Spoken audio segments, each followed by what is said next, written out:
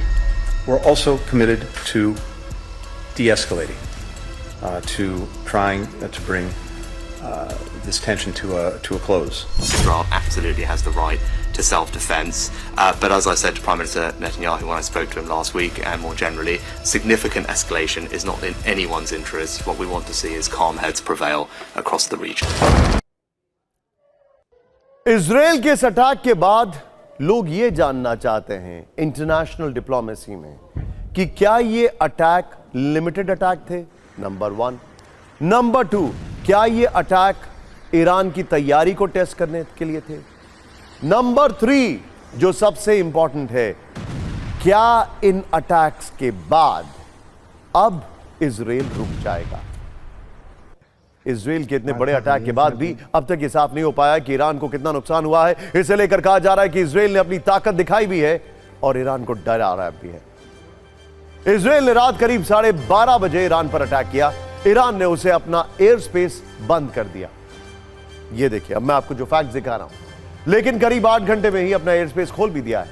कहा जा रहा है कि इजराइल ने टेस्ट अटैक कर ईरान का एयर डिफेंस चेक किया है, जबकि ईरान ने हमलों पर बड़ी काउंटर स्ट्राइक नहीं की है। इजराइल ने 9 ठिकानों पर मिसाइल और ड्रोन से अटैक किया, जबकि ईरान ने सिर्फ कुछ उड़ानें रद्द की हैं और 8 उड़ानें डाइवर्ट की हैं।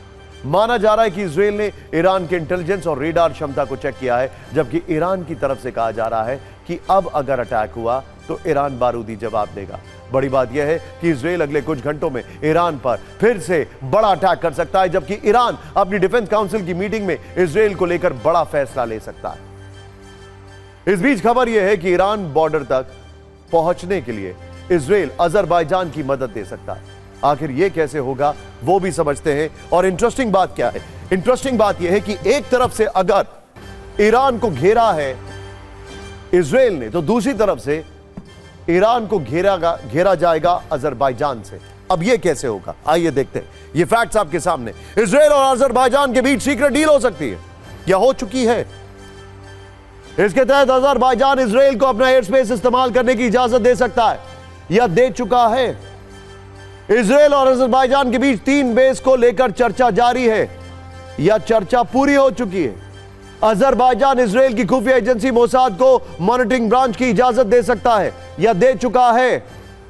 इस मॉनिटरिंग ब्रांच से इजराइल ईरान पर नजर रख सकता है या रख रहा है नजर। इसके अलावा अजरबैजान इजराइल को ईरान पर डायरेक्ट अटैक के लिए एयरफील्ड भी दे सकता है या दे चुका है, क्योंकि जानकारी यह है अजरबैजान से ही वो ड्रोन उड़े थे जिन्होंने ईरान पर अटैक किया है। ऐसा कई सोशल मीडिया हैंडल्स पर वेस्टर्न इंटेलिजेंस के हवाले से खबर आ रही है।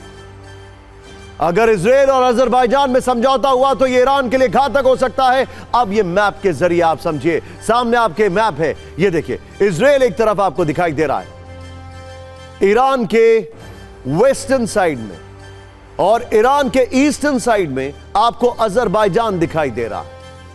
अब जरा दूरी देखिए, ईरान और इजराइल की 1700 किलोमीटर की दूरी है। ईरान इजराइल पर, बल्कि इजराइल ईरान पर अगर कोई अटैक करेगा तो उसे लॉन्ग रेंज मिसाइल्स का इस्तेमाल करना पड़ेगा। ईरान ने जो इजराइल पर अटैक किया था, कहा जा रहा है वो इराक से ड्रोन जुड़ाए गए थे। अब यहां पर इंटरेस्टिंग क्या है, ईरान पर सीधा हमला, हवाई सीमा क्षेत्र का उल्लंघन नहीं। अब यहां पर जो देखने वाली बात है वो है अगर अजरबैजान से अटैक किया जाता है तो वो ज्यादा सिंपल रहेगा।